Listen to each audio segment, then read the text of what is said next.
Et salut tout le monde. Bon, ça fait longtemps que je n'ai pas fait de vidéo pour la simple et bonne raison que je travaille énormément présentement.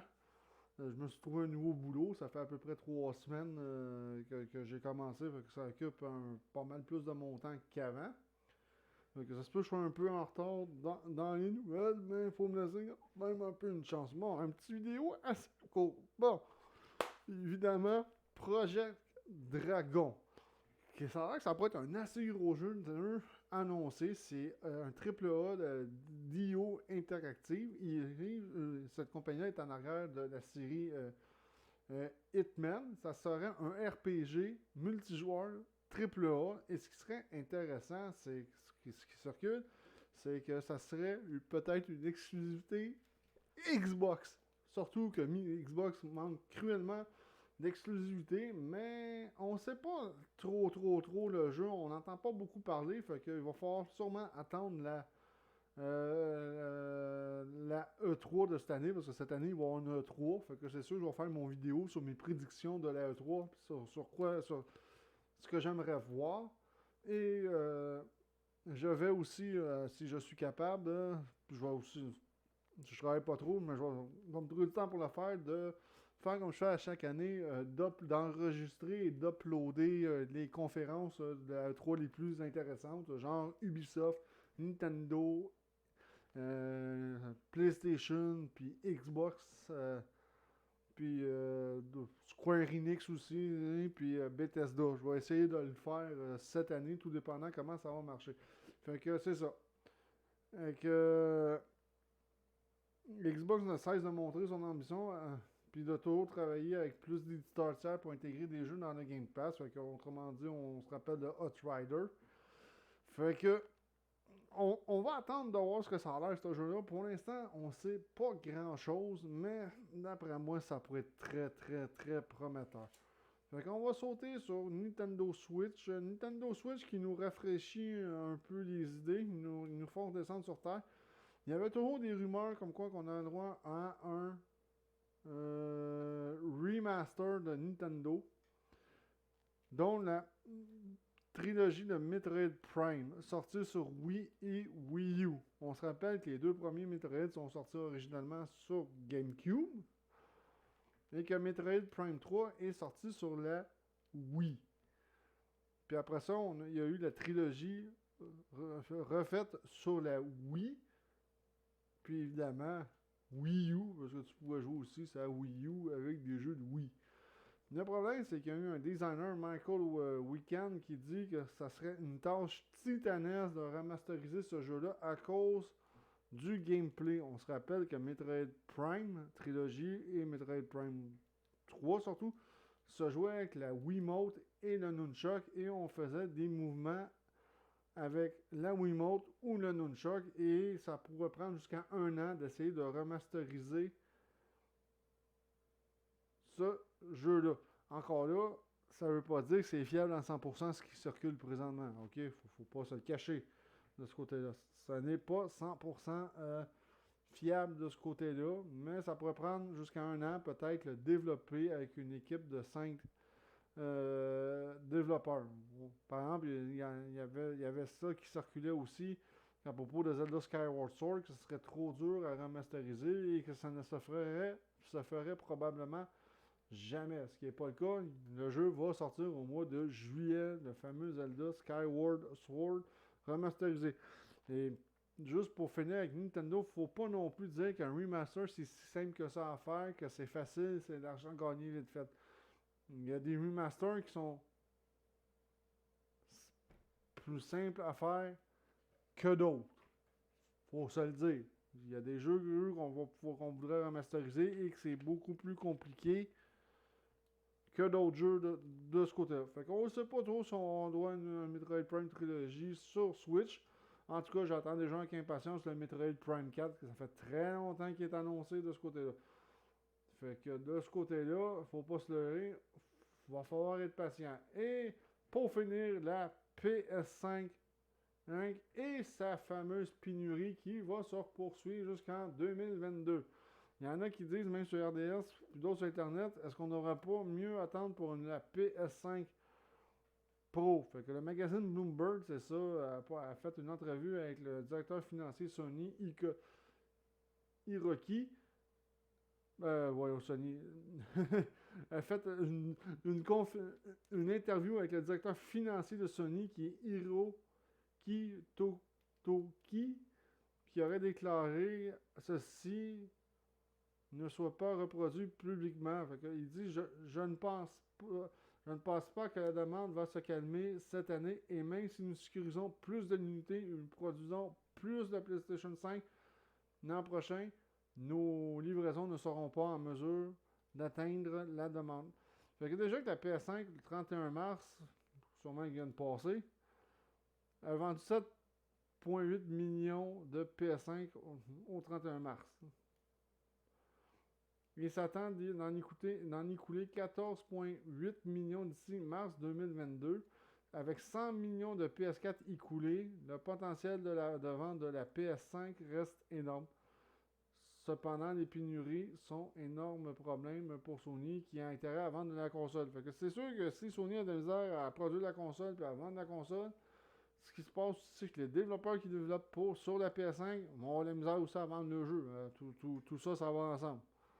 De ce côté-là.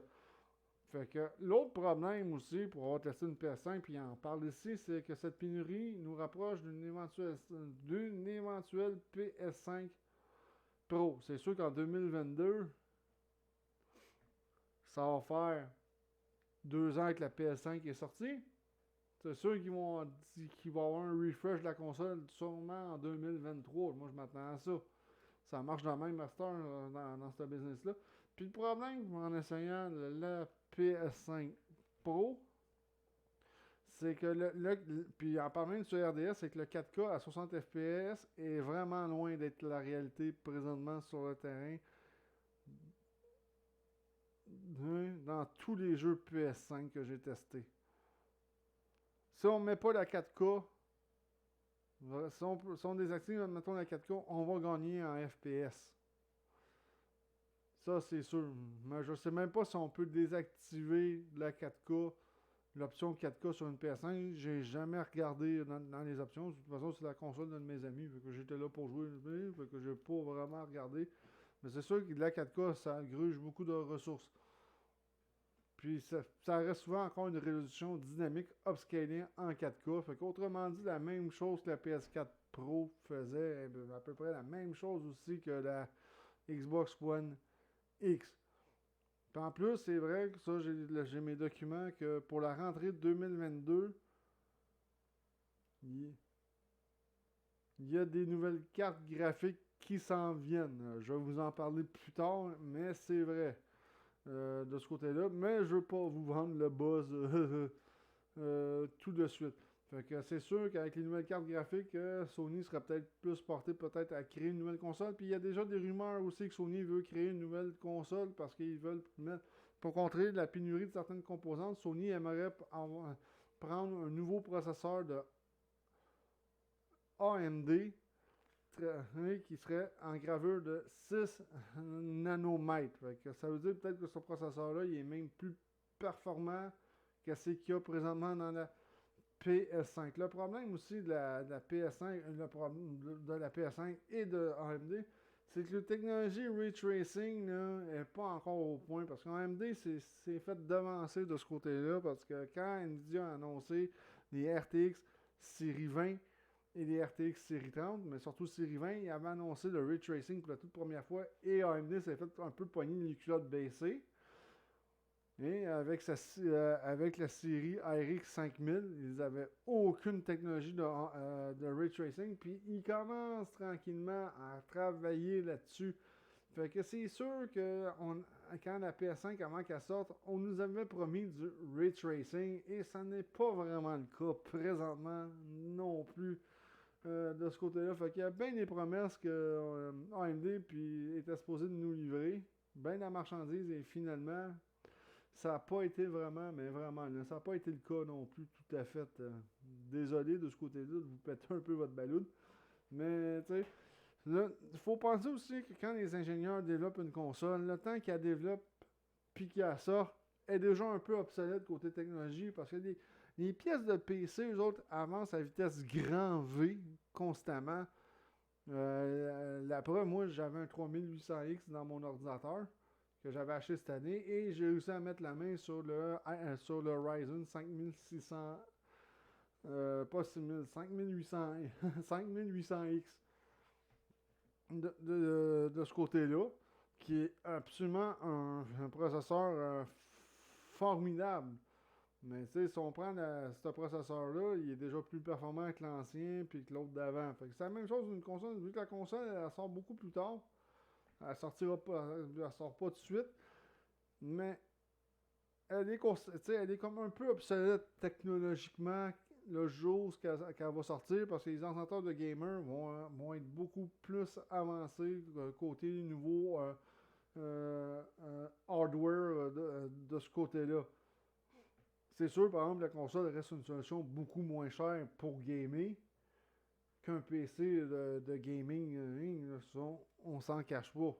Un PC de gaming va toujours coûter plus cher qu'une console. Fait qu'encore là, tu sais, on peut dire que c'est un certain équilibre euh, de ce côté-là, mais c'est ça. Fait que la PS5, quand elle est sortie en 2020, était déjà rendue peut-être un peu obsolète par rapport par rapport à un PC qu'on pouvait monter avec des pièces plus de technologie euh, actuelle. Puis en 2023, face aux technologies qui seront arrivées sur PC, regarde, il en parle déjà ici. Et la question d'une PS5 Pro risque fort de se poser. C'est ça que je disais. Puis je l'ai même pas vu, ça, je m'en allais en parler. Je m'attends à ce qu'il y ait une PS5 Pro en 2023, vu que le PC, vu que les technologies sur PC vont être plus évoluées que la PS5 de présentement, et peut-être que la PS5 Pro va peut-être plus remplir ses promesses. 4K, 60 FPS, Ray Tracing 4K, 60 FPS, mais avec une Pro, j'ai de la misère à croire ça un peu personnellement, là, parce que je suis technicien quand même informatique. Donc j'ai un peu de misère à croire tout ça. Mais c'est sûr que présentement, la PS5 ne livre pas la marchandise promise par Sony, soit 4K à 60 FPS. Présentement, on n'atteint pas le 4K à 60 FPS. J'ai un de mes amis qui avait réussi à calculer que c'était une moyenne de 45-50 FPS avec la 4K. En 4K.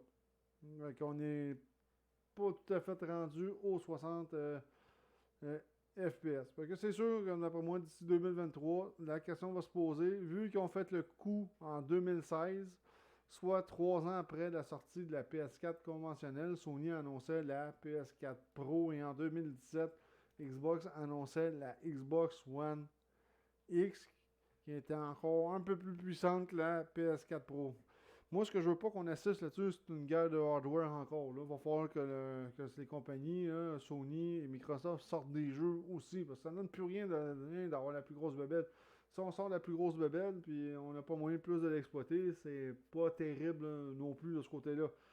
Fait que j'ai hâte de voir ce qu'ils vont. De qu'est-ce qui va arriver d'ici là. Mais en tout cas, la pénurie n'est pas prête de s'arrêter. Fait que si vous voyez une PS5 en magasin puis vous la voulez, mais n'hésitez pas, prenez-la tout de suite.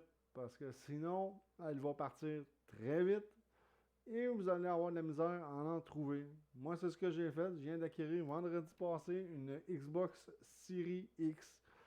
Le gars chez ou un de mes eBay Games que je vois, on parlait de Ratchet Clank sur PS5. Ouais, j'ai dit une PS5, oui, ça me tenterait. Mais j'ai dit, j'irais plus vers une Xbox Series X à cause de la méga rétrocompatibilité que Xbox offre. Puis le commis au magasin, il dit, ouais, il dit, j'en ai une en arrière, ça te tente-tu de l'avoir? Ça a fait, oui. Fait que ce que j'ai fait, c'est que j'ai formaté ma Xbox One X. Puis, j'étais allé la reporter chez eBay Games. J'ai eu un crédit. Donc, la Xbox Series X ne m'a pas coûté si cher que ça au final.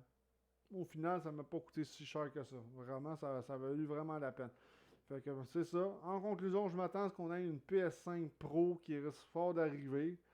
Peut-être pas en 2022, mais en 2023, je serais prêt à faire le pari que ça va arriver parce que Sony va falloir qu'il livre la marchandise avec sa console, pas le choix, parce que présentement, c'est pas que c'est minable, mais on est loin des performances promises par la PS5 présentement. Ma Xbox Series X, mais là, ça, je pourrais peut-être pas vous dire. Parce que d'un, ma télé est pas 4K chez nous, malheureusement. Fait que je pourrais pas vraiment jouer en 4K de ce côté-là avec ma Xbox Series X, là. Fait que le jour que je vais pouvoir la bencher, je vous en dirai un peu plus long. Fait que j'espère que cette vidéo-là vous a plu. On se revoit dans une prochaine vidéo. Ciao tout le monde!